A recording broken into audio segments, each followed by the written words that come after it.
Welcome to today's Ice Warm Australian Water School webinar. We're so glad so many of you could join us today. And we're talking about a topic which I think is probably one of the most critical we've done in this series, maximising the net benefits of Australian urban water research. It's going to be presented by Dr. Peter Dillon and Mr. Neil Palmer, both experienced, motivated, intelligent. I can probably use a lot more adjectives, but they're team players and we're glad to have them today. My name's Trevor Pillar, National Partnerships Manager here at IceWarm, and I'm so delighted to welcome you all here. Thank you for logging in early, and let's get this started. I think it's going to be a really interesting discussion. Here's where we're all from, Australia, Africa, Asia, a few across in the Americas. A page there now of the upcoming webinars. There is a ton of them coming up. I'll go into them in more detail maybe later in the webinar, but I just wanted to let you know that there is an ongoing program of IceWarm Australian Water School webinars. So look, today it's all about 20 minutes, two sections, 20 minutes presentation by Peter and Neil, and then 20 minutes Q&A open to all. So right now, let's get down to tin tacks, and today's two presenters, Mr. Neil Palmer from Tonkin Consulting. I won't read the entire words there, but I can tell you the experience that Neil's had is not just 5 or 10 years. We're talking 30, 40, 50 years. Neil, I'm not going to go too far with all that. You can get me later if I go for your. We won't go into the age issues. That's all good. No, but much experience and very innovative, and has been awarded for global leadership in water. In the water sector. Secondly, Dr. Peter Dillon. Actually, Dr. Peter Dillon's going to speak to us first from Wallbridge, Gilbert and Aztec, a long-term water research scientist. And we're so delighted that he could also join us. In fact, Peter interviewed me for my first job in the water industry, and I tell you, Peter, that was a tough interview, but it seemed to have worked all those years back. Must be 20 plus years ago. That's all good. So we're glad you can join us also. But today, having these two gentlemen with us is just an honour, and we're so delighted we could do this webinar together. So they're going to speak to this topic one after the other, and Peter's going to go first, and then Neil, and then when they're done, let's get into some good discussion. So without any further ado, thank you, and right over to you, Dr. Peter Dillon. Thanks very much, Trevor. It's a great pleasure to be working with you again, and with Neil. Today's topic is on maximising net benefits of Australian urban water research, and I hope that in the next 40 minutes, everyone that's joined us today will find this time informative and also motivating, because it's pretty obvious that change is needed in Australia. So we're going to cover why research, how to measure benefits, the benefit costs ratios, give some examples, and how we can maximise net benefits of research, and give a précis of the current status of urban water R&D in Australia, and why it may be at this level and what's next. Okay, so why do research?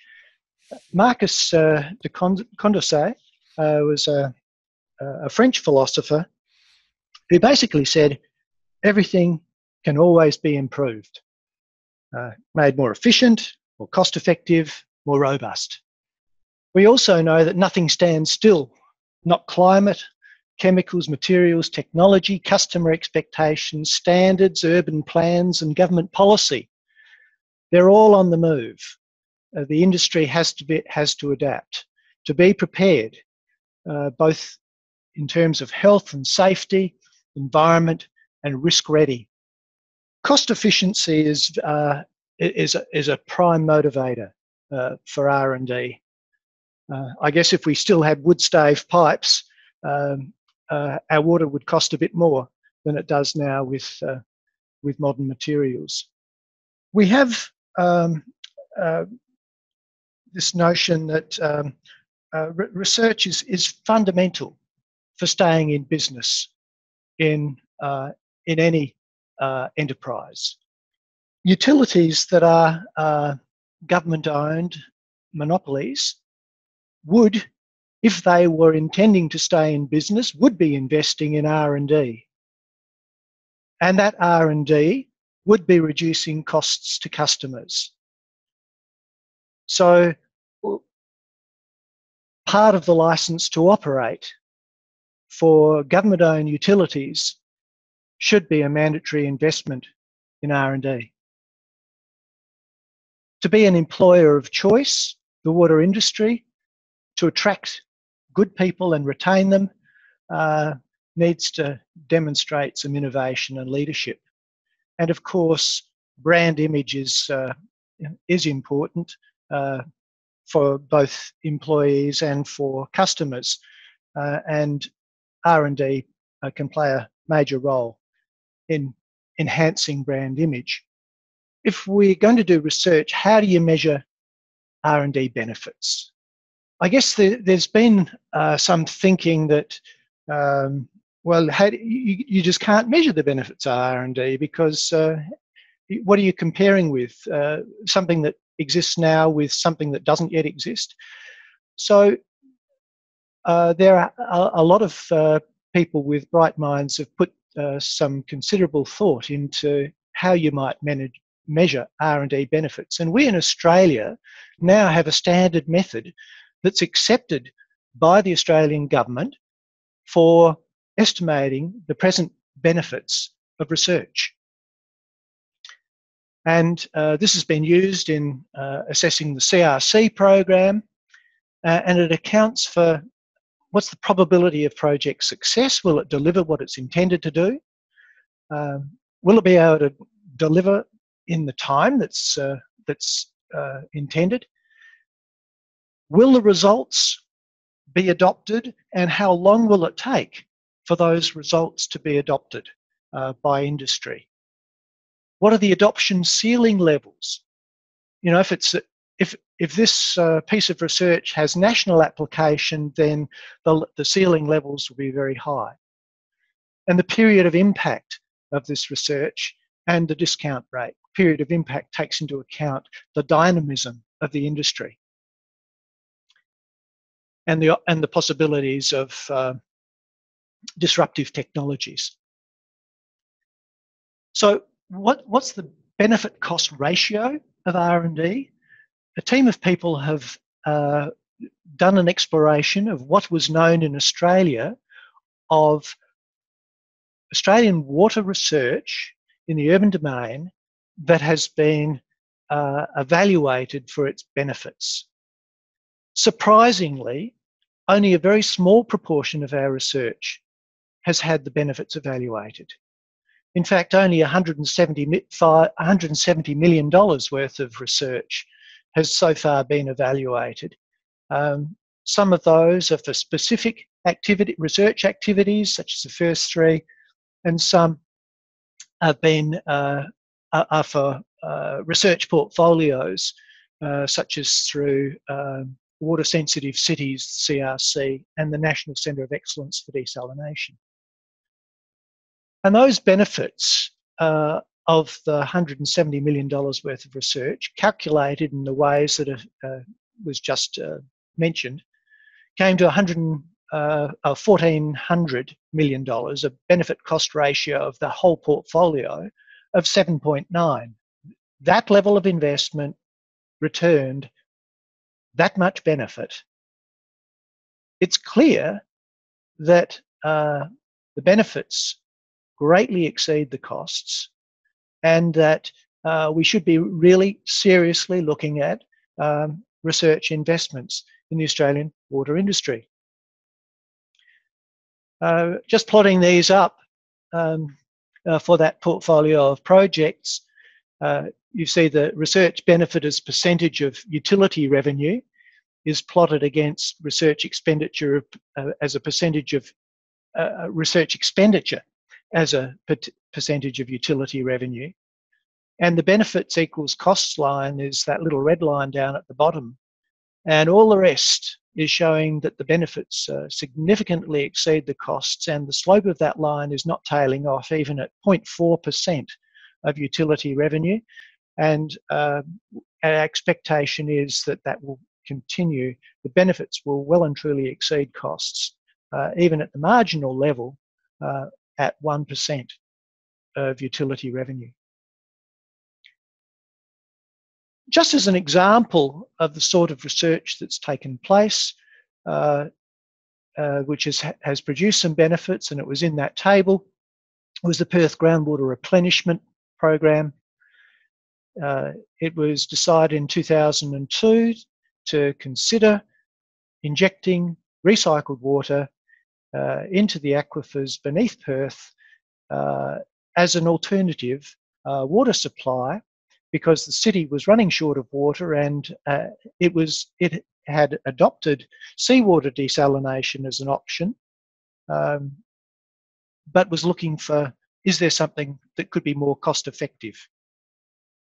It turned out that over a period of 12 years, it was 12 years until the decision, 11 years until the decision was made in 2013, that on the basis of the research that was undertaken, at a total cost of $30 million, injection into aquifers was viable, safe, acceptable, and less than half the cost of seawater desalination. So a saving for the city of Perth of $500 million by the time it scales up to full scale, which would be 105 gigalitres a year. Neil has got some other examples that he'd like to talk to us about. Thanks, Peter. In Australia, some research founded on universities has led to commercial outcomes. The first one is MEMCOR. This is an ultrafiltration system, very, very fine filtration used as pre-treatment for desalination plants. The University of New South Wales research was carried out in the 1990s, and it's led to the establishment of a company now owned by Evoqua in Windsor in New South Wales that employs several hundred people and has installations throughout the world, including the Perth seawater desalination plant at Binningup, and also the Adelaide desalination plant employs this technology. Also, the Public Utilities Board has used MEMCOR in Singapore. So very, very successful, but originated from our development of research. The second one, Baleen Filters, is a South Australian company, and this is based on research from the University of South Australia, conducted by Dr. Yuri Obst, who also now runs the company. And these installations have been very successfully employed all around the world, some 200 or 300, of very fine filters, which have double-acting spray, which results in very effective cleaning, which is usually the problem when you're filtering stuff like wastes from abattoirs. These screens have been very effective. The last one, Optomatics, is from research from the University of Adelaide into genetic algorithms in solving large pipe network problems and optimization, hence the word Optomatics. You can see the plan of a network which was from Fort Wayne in Texas, which Optomatics applied, and generally it, instead of say spending $1 billion in upgrading of the system, you can reduce that by something like 50% to 500 million. A very effective modelling caused by the rapid evaluation of huge numbers of alternative in very complex systems. Very successful international market for this work. The last example is Spain. I talk about this because Spain has a climate in the eastern part, somewhat similar to South Australia. It's very dry. And the image that I've put up there is for Almeria. The white material is greenhouse development. There are some 26,000 hectares of greenhouses, and this is the salad bowl of Europe. Water is used from a number of sources. It's underpinned by desalination. Desalination on the east coast of Spain was promoted in the 1990s and 2000s by government investment, but the investment and research was restricted to Spanish companies, which now dominate the world in some respects in membrane desalination. So this was started by belief and capability development of the industry following investment by the Spanish government. And in Australia itself, there are a number of Spanish companies operating, including Acciona Valoriza. I'm chairing a small session at a conference in Paris next Tuesday, and it's called the R&D Olympics, looking at how companies are reducing the price of desalinated water. Two of the companies are Spanish, the other two do their research in Spain, and the last one is an Israeli company, which shows the impact of investment in research and capability development. If we move on to the next slide, we talk about how do we maximise net benefits for desalination. So firstly, it's got to be at an adequate scale and continuity. In Australia, we tend to have bursts of funding of centres and then it disappears. Co-investment by government and private industry also provides broader based benefits and leads to the types of examples that I mentioned in the previous slide. Syndication of research to share costs, links with relevant international expertise is inevitable and very valuable. Screening and efficient selection of research projects, industry-wide and local. And importantly, I think, as we support and mentor and encourage our elite sportsmen, it's nice to think that we could retain our elite research providers, and some of them inevitably join the brain drain and go elsewhere, particularly the USA, where research investment is much higher. I've mentioned capability development because of research and industry. There needs to be a strong involvement of end users, effective communication of outcomes industry-wide, and of course post-audit evaluation of the benefits, which is not done well, as Peter mentioned early in the slide. So over to you, Peter, to finish up. Thanks, Neil. So in Australia, what is the status of urban water R&D?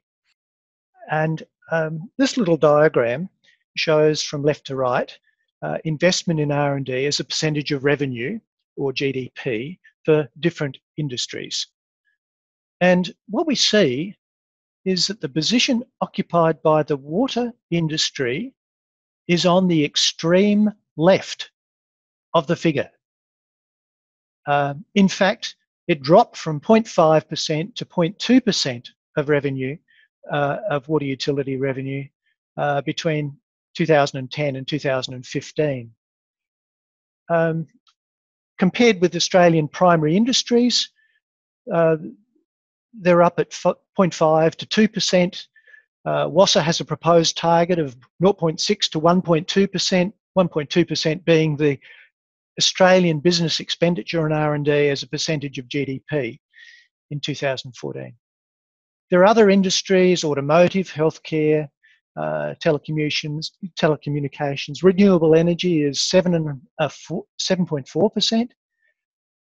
So we can see that those that are more dynamic are changing, are investing heavily, and it's as though we're pretending that the Australian water industry is not changing, is not subject to forces of change.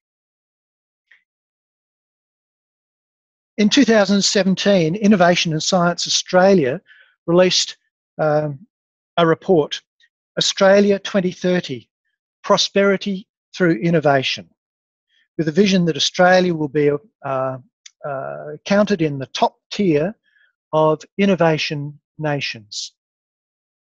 Yet what we see for the Australian water industry, instead of rising to our target, between 2010 and 2015, we fell. We're going in the wrong direction, and this seems to be very strange and counterintuitive, considering the benefits that the industry gets from its research and the direction that Australia has said that it wants to head. So why is the level of water industry R&D investment low? Well, perhaps most of our utilities are monopolies with economic regulators, and their model fails to acknowledge customer benefits from increased R&D. If even half of that 7.9% was split between savings of the utility that it retained and savings of that were passed on to the consumer, consumer benefits are greatly in excess of expenditure on R&D. If we don't do research, maybe someone else will do it and pay for it, and it won't cost us anything. Well, we don't get the reality is the benefits accrue elsewhere, and Neil's just given a great example of Spain. or we're too small or too different to other utilities to benefit from syndicated research. And I can imagine that there's a large part of urban water research that will have common elements where we could all benefit, and even where we are quite distinctive in our requirements, as for the Perth groundwater replenishment case, the benefits can still well and truly exceed the costs. We may have some elements, but I hope there are not too many in the water industry that we've always done it this way. We don't need to change. That's the anti-Condorcet view. There's even the thought that economic regulator penalises for investing in research because it's taking money away from what we need to do in maintenance and other things. It's really an optional extra. I've already talked about monopolies. We have no margins like city utilities. Research would come at the expense of maintenance. It's a common theme in rural utilities and utilities that have low budgets. But research is still needed. And the benefits of that research are going to be denied if utilities don't invest. 10 years ago, we did a research project and it failed. There are risks in research. Not every project is successful, but across an aggregate of projects, the benefit-cost ratios are very substantial. Where do we get good researchers? Researchers don't listen to experience. Where can we find people we trust? How can we know they're any good? There's an element of trust, but I think based on experience, there's good reason for that trust. And you can be selective on your research provider. Can the benefits of R&D really exceed the costs? The point of today's exercise is to illustrate that they can and do, and that we need to invest more. So what's next? Economic regulators could mandate that 1% of water industry revenue be invested in R&D, that a syndicated R&D centre or corporation, such as the Water Research Australia, broker research for all urban water management. At least half of the support to be through syndicated research programs to improve the efficiency of research and to broaden the benefits and raise the uptake ceilings. That there be a wide and targeted communication on results of research, and already WASA, Water Services Association of Australia, has established an urban water research portal on its website where this information is disseminated. But clearly there needs to be targeted communication to beneficiaries as well as the broader communications. That there be rigorous independent evaluation of benefits. I think part of the researchers' problems to date have stemmed from lack of recognition of the benefits of research, and if more research projects were evaluated, then investment would be more appropriate.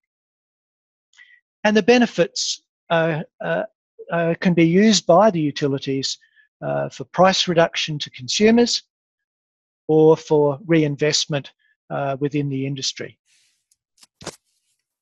Thank you. Peter, Neil, what a fantastic feast. That's all I can think to say. Oh, well, no, I can say a few more things actually, but you'll see from what I said earlier about being experienced, extremely motivated, intelligent, and team players.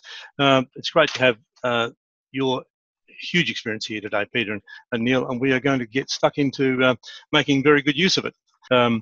First of all, from Ed Carl Galing in the World Bank, is there a database that keeps a good list of past and ongoing research on urban water, and how do we access it? Big one for someone, Peter or Neil? I think Peter's more likely to be connected with this one. Okay, I thought you were going to try talk to us because of the your Paris experience, but let's just. There's a whole host of R&D organisations such as Water Research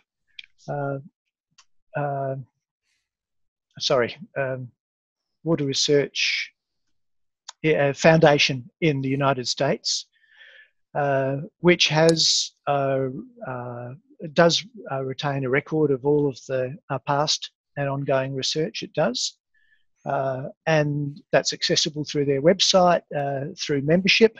The same applies with WASA.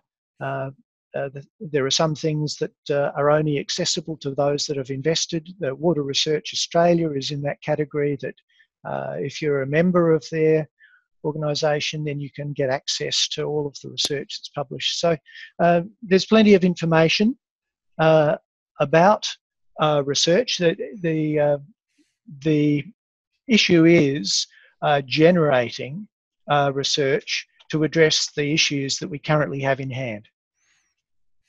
Any further comment on that, Neil? No, that covers it, I think. Yeah, appreciate your question, Ed Carl, and you're over there in the Philippines. That's fantastic. That's great. Next one from Robert Corelsi in, I believe, Perth, am I right? That's it. Yep, Department of Water in Perth. Regarding the level of investment return examples, do these examples only consider the successful research? And also, can we get the Jones et al. 2006 reference? We can send that out. That second part of it. Can we get the reference? We can send that out with the email at the end of this this webinar, if that works. But the first question is: does the level of investment return examples only consider the successful research? I should have said something about this, Robert, when I was giving that part of the talk. It included all examples that we could access. We didn't screen on a level of return. We took everything that had been assessed. So it's not a biased sample. It's just it's our only sample of research. And if there are more examples of assessments of benefits, then we would like to include those in the case to expand the level of investment. Good one. Yep, that's good. And the Jones et al. 06 reference, can we get that off you then, Peter? Yeah, sure. I'll give that to you for emailing out. Okay, that sounds good. Chris O'Neill asks, is this research inclusive of R&D that may be captured in other industries but associated with water, i.e. the software modelling, but not necessarily captured in your figures, Peter? That's from Chris O'Neill. I'm not sure what what Chris is referring to, but it's what I've talked about was water water R&D. Quite clearly, there are a whole lot of overlapping areas in energy, in modelling. Almost anything you can think of will have benefits that will extend beyond the water industry, but the water industry is a beneficiary. So I guess that could expand the opportunities to capture, but what we have talked about here is only the R&D that's been done for the purpose of improvements for the water industry. Yep, that sounds great. Ted Gardner, nice to see you, Ted. Thanks for coming on screen to ask a question. I'll hand it right over to you. Ted's a researcher in Queensland, if I'm right. If I get that right. We've spoken to many courses. Lost connection with you there. That's all right. All good now. I can hear you loud and clear. Yep. Look, one thing I'd like to say in one question, if I could. That gentleman from the Philippines with the World Bank, there's actually a web portal whose name I can't remember at the moment, but that has a website that goes to all the R&D corporate things that have happened in urban water in the last 10 years. For example, the Urban Water Security Research Alliance, the Water Recycling Centre of Excellence, the CRC for Catchment Hydrology, and so on, so that there are literally reports. All of these organisations have done detailed reports on all the projects they've done. So if you can access that particular website, you can access literally hundreds of research reports, so that you have the benefit of, I guess, of not reinventing the wheel. So that's my statement. But my question, Peter... Excellent. No, thanks for that. I'll get that to Ed Carl, or if you can get it to me, Ted, I'll make sure Ed Carl gets it. And I might have to go to Don Begbie to get it, but I just don't have it in my head. That's all right. Peter, the question is, when you do benefit cost analysis, the question is always who benefits from the benefits.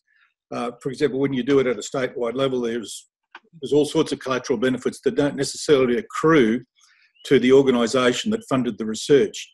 So what I'm saying is that that's a good tool for Australia, but not necessarily a good tool for the organisation doing the investment, where they might want a return on, they see what their return on investment. So that's my question. Okay. There's a number of ways to handle this question. Who benefits? There's quite clearly the beneficiaries can extend well beyond those that are the investors in that research. If we have national investment, then the benefit cost ratio will still be high, and we would expect that benefits will continue. The benefit cost ratio was calculated only on direct financial benefit. It excluded consideration of environmental and social benefit. Those non-market benefits haven't been included in that CRC model that I talked about from Jones. So they probably underestimate substantially the benefits of research. So that's a compensating factor, if you would like. I think we need much more clear evaluation of benefits of R&D, and then some petitioning of that between the investors and third parties and freeloaders, because while all of us are beneficiaries of research that hasn't been paid for by our utility, there's a cross-subsidy going on. Let's try and get an appropriate level of investment to get the level of investment up so that we all benefit effectively to minimise the costs of water. Any comment, Neil, or any follow-up question, Ted? Yeah, I think it's a good question, Ted. From the private sector, if I look at the membrane industry, membranes were standardised in about 1982 at 8 inches, which allowed everybody to make the same module, which means you could buy from basically the supermarket. And that resulted in two things. There was competition on price, but also competition on performance. And I think that decision to standardise enabled the membrane companies to invest. And I think figures that I received from Hydronautics a few years ago, they were around about 20% of sales revenue went into research. Now that was to stay in business. So there's an imperative here. If you don't do research, you fall behind. And I think that's the danger that we're seeing in the Australian water industries, is that they're reducing the expenditure on R&D, and therefore they will fall behind. All right, we'll press right on then. There's an anonymous attendee here that's asked a very big question. What are the top 2 or 3 challenges needing more R&D today? Okay. Neil might have will have views on this as well. There has been an effort done by WASA called the National Urban Water Research Strategy that was prepared in 2016. When I looked at the priorities that came out of that, they're not very different from the research priorities that came out from the Urban Water Research Association of Australia, which closed in 1999 and had a broad portfolio of research. And I think the answer is Condorcet, that we still have ways of improving what we currently do, and that we need to get better value out of the infrastructure we already have, as well as change the technology for the future to improve the productivity and reduce maintenance costs, and also deliver the robustness to our systems that are needed in the changing climate and environmental circumstances. Yeah, I think a couple of examples, certainly one that Ted would be familiar with, is the Western Corridor project and the desalination plants in Sydney, to a large extent in Adelaide, were the result of, I guess, decisions responding to a crisis.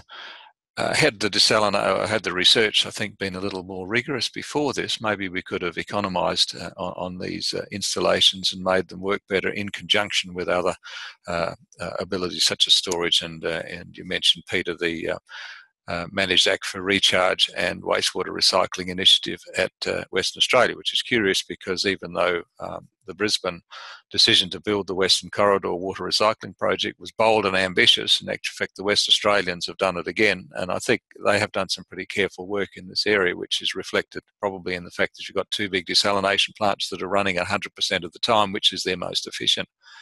I guess in another sense, Sundrop Farms in South Australia has a solar greenhouse at Port Augusta, so they've decided to completely go away from conventional water and energy resources. So it is 20 hectares, they produce 100 tonnes of tomatoes a week, which then fill supermarket shelves in Coles in the eastern states of Australia. I grew up near Port Augusta, and it would never have occurred to me in 100 years that you would grow tomatoes in Port Augusta. So here we have technology that's used to create a source of food. And looking forward to world problems is shortage of freshwater supplies, growing population, growing demand, and increasing, particularly in Asia, of a middle class that wants nice, healthy foods, is to apply research, I think, to this ability to use renewable resources to effectively create a water source that can be used efficiently to grow food. So there's a couple of, I think, examples, some from history and some looking forward, that Australia could involve in. We've got a lot of coastline, a lot of impaired water resources, a lot of land, and a lot of renewable energy that's available. You know, can we make this work? The Port Augusta initiative from Sundrop Farms wasn't designed in Australia. It was research done by the University College London. So, you know, that's a challenge for us, I think, to rise. And can we do it better? Can we do it cheaper? Can we do more of them? I think we can. And so but it needs good research to develop the ideas in the first place. That's great, Neil. Thanks. We've got a few questions coming in. Any other comments on that particular one from Peter, yourself, or Ted? All good.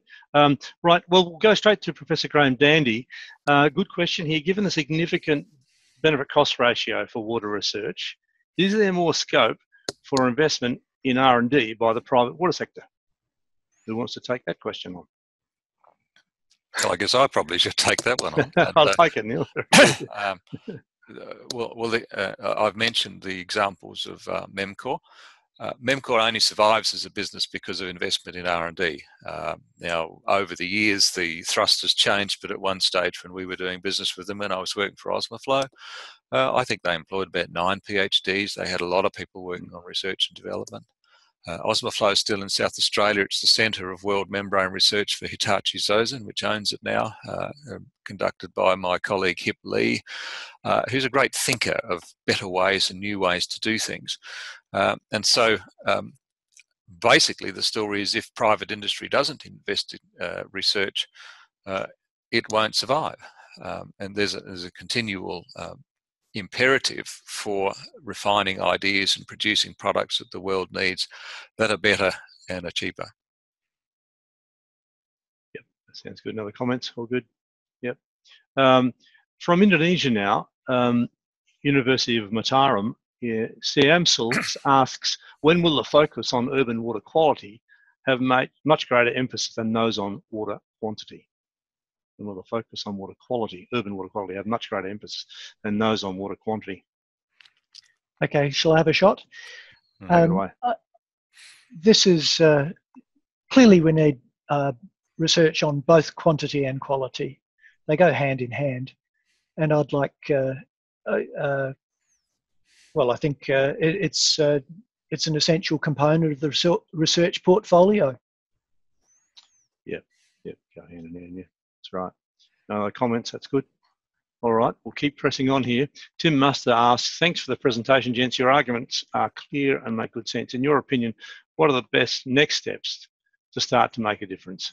Industry, government, R&D, community? There's a big question. What are the next best steps to make a difference? We've made some suggestions about what steps could take place. Much of the urban water industry is government monopolies, And so the competitive driver for R&D is shielded. This means that their capability to deliver efficiently will be impaired unless they're given, unless they continue to invest in R&D, and at the moment that investment appears to be being diminished because of requirements of economic regulators for water utilities, where R&D is seen as an expense that customers have to pay for, and so all expenses should be reduced without realising or without recognising that that investment will help to keep down costs of water in the future, and that the savings will be greater than the costs. So I think that's a starting point. Yeah, Sorry, I wonder whether Neil? we should ask Ted for a comment here, because Ted's been an outspoken advocate of the water industry and very knowledgeable, particularly of Queensland institutions. So, Ted, what would be your ideas of stimulating research expenditure? When you talk about the economic regulator, you've hit a bit of a sore point, because one of the observations I've had with my colleagues over the last few years is how conservative the urban water utilities tend to be. And the reason they're conservative, in my understanding, is twofold. One is that they get punished for mistakes. They don't necessarily get rewarded for successes, and that's just due to the bureaucratic nature of these organisations. But the other thing, which is more fundamental, is that when they take a conservative decision to solve a problem, and it's usually a high-cost one because it's business as usual, the economic regulator will get a peer reviewer to say, well, look, is this reasonable? And the reviewer will say, look, I think we can shave 0.5% off that. They're using stainless steel pipes and they don't need to. And then the economic regulator says, okay, tick. So look, that was $400 million. We'll let you raise the price of water by 0.5 cents a kilolitre.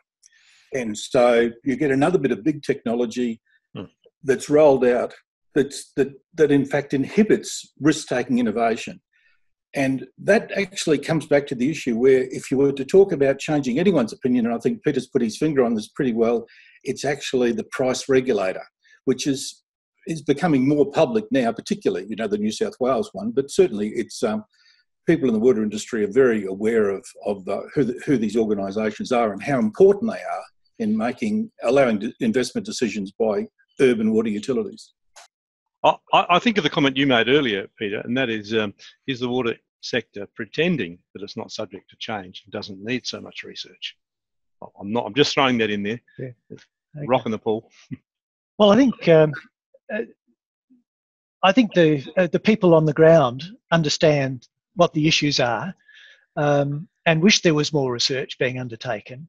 But at a higher level, the money is not flowing down, and we see in that contraction in R&D, the industry reduced its expenditure on R&D in response to, or at the same time as, the Commonwealth Government substantially reduced its commitment to R&D. So we once had a number of research organisations, centres and CRCs that were operating in this domain, and now they've contracted. In response to that contraction, that is, less leverage on Commonwealth funding, utilities have invested less themselves. So I think a little bit of government leadership would also be helpful, but you could imagine that the Commonwealth would say, why should we be supporting research of water utilities that are being used as cash cows by state governments? So that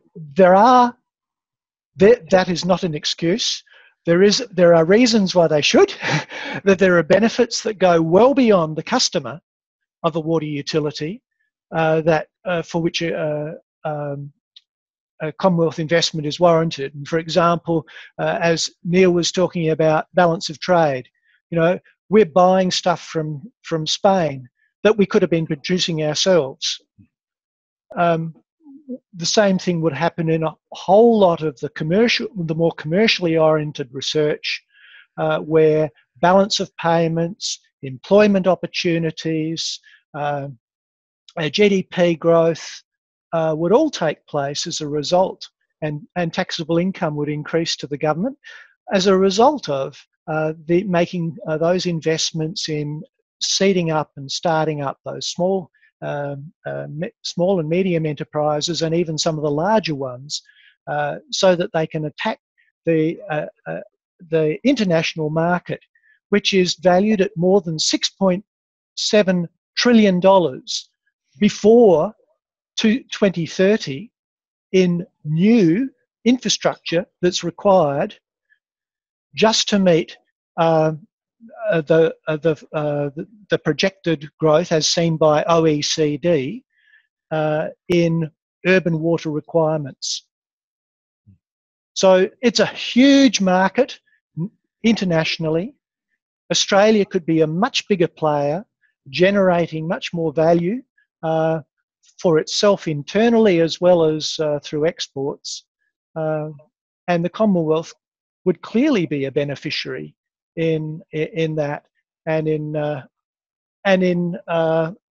so an investment by the Commonwealth in innovation would help to see Australia be in that top tier that Science and Innovation Australia is aiming for.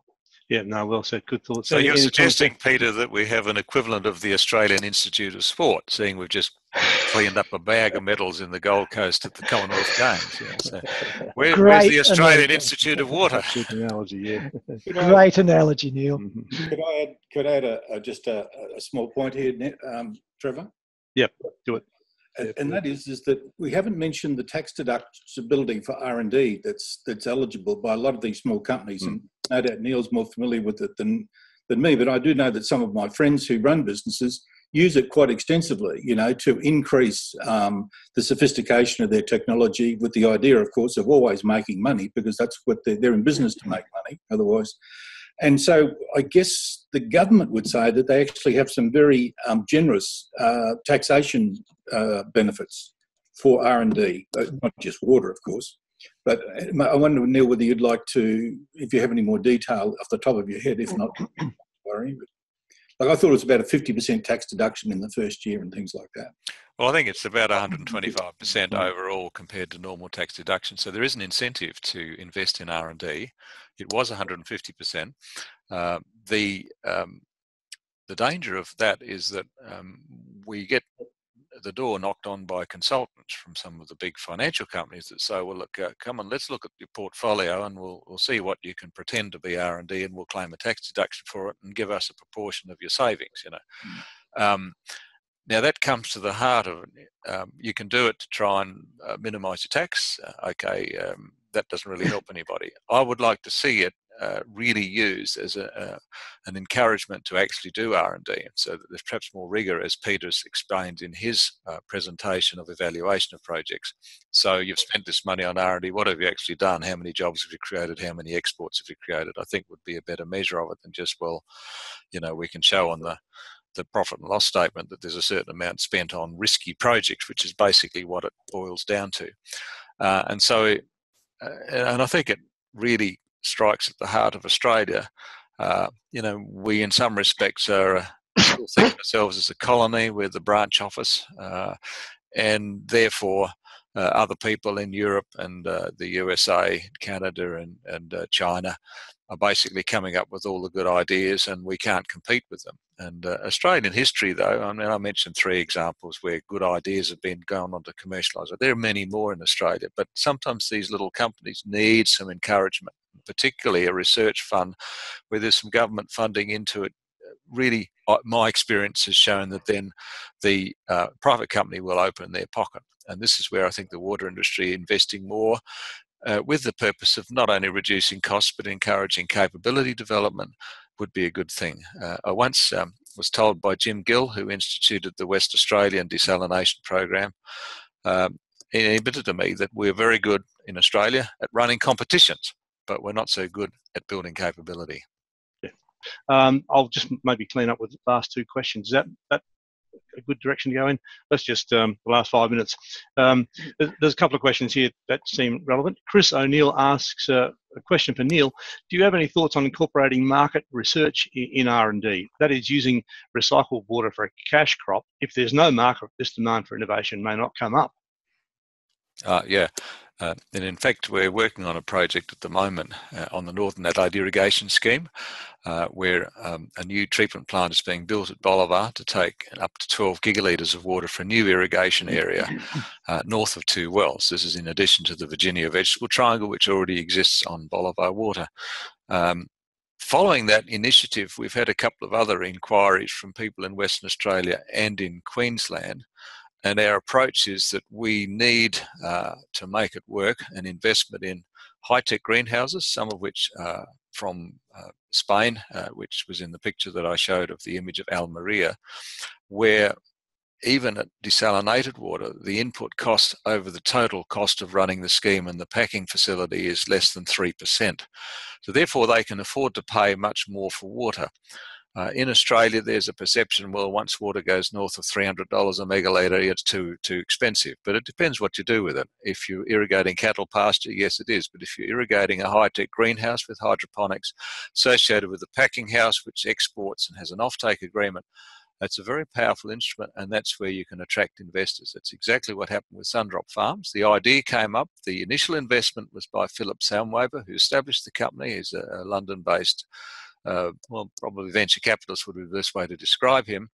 But he had to take the courageous step of investing in the pilot plant, which then attracted investment by very large houses such as KKR in the US.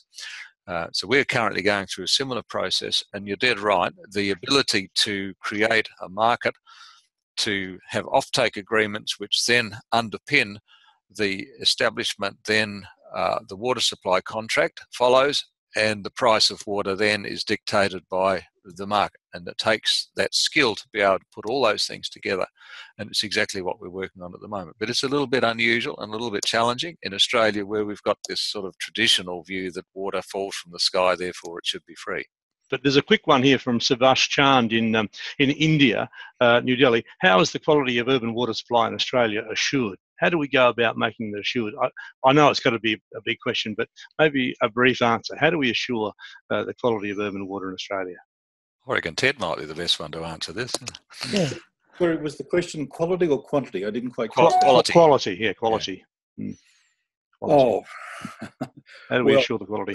Treatment technology is clearly, one thing, but also protecting catchments. I mean, the Victoria is the classic example where many decades ago they protected the catchments in the Yarra Valley. So consequently, you don't have to filter Melbourne water, and that reduces the cost enormously, apart from the fact it's also driven by gravity, unlike South Australia, for example, when you pump from the Murray. Certainly, I think the Sydney Catchment Authority showed quite clearly that when they had that concern about the cryptosporidium outbreak a decade and a half ago, that in fact getting serious about land use in their catchment is absolutely fundamental to protecting their raw water quality. So I think I might leave it at that. So catchment management, catchment control, and of course treatment technology. Yeah, and real-time monitoring. That's the other thing I might add. Real-time monitoring is really important.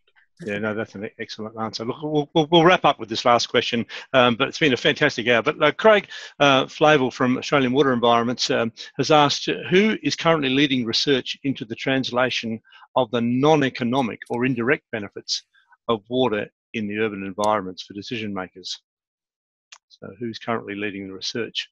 I would have thought the CRC for water sensitive cities would probably have a lot of research into that very thing, because they talk about the impact of water and livability of cities. It's a new thing. And I think the Water Services Association, the Club of the Water Utilities, has taken up the same mantra. They don't just supply water, but they're actually supplying the benefits of the water, and the environment it creates also supplies to people.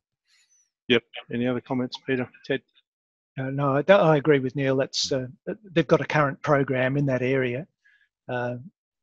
It's been operating for a number of months, and I think it's got another year or so to run. No, that's great. I'm going to wrap it up here, but I see this comment just coming in on the chat line here as a comment and a suggestion from Sam North. Water R&D in the ag sector is suffering the same problems. It has done so since the demise of LWA, Land and Water Australia. Problems with the water utilities applies equally to the irrigation providers, yet they are now private. The suggestion of a water R&D body is a great one. I'd like to see it go across both urban and rural, as the issues around delivery and water quality are very similar. Yeah, that's well spoken, Sam. Thanks for that comment. We're going to wrap it up there, and we're absolutely great hour. I've appreciated everybody staying on board. We've got more questions we didn't get to, but look, we might have to revisit this topic again as time goes by. Look, there's a feedback coming up as soon as this survey window closes. As soon as the window on this webinar closes, you'll see a feedback short survey come up. It'd be great to have that from you. Also, a recording will come to you, and these free webinars now coming up next Thursday. A powerful feature of HECRAS, a free water modelling underpinned by the US Corps of Engineers, Army Corps of Engineers. So that's the next webinar coming up, and there's a few more there you can see. I want to highlight the courses in June. The course in June on water modelling, HECRAS again. And it's a week of courses going on there. Well, look, that's all there is for today. I think we'll wrap it up there. Appreciate everybody's time, particularly Ted for staying on with us after your question. But most importantly, Peter and Neil, appreciated your time coming in and putting this together today. Thank you so much, and thank you everyone for staying on board for the whole hour. See you next time. Bye for now. Thank you, Trevor, and goodbye. Bye, Peter. Bye, Ted. Bye, Bye. Neil. Thank you all. Bye-bye. Bye. Yes.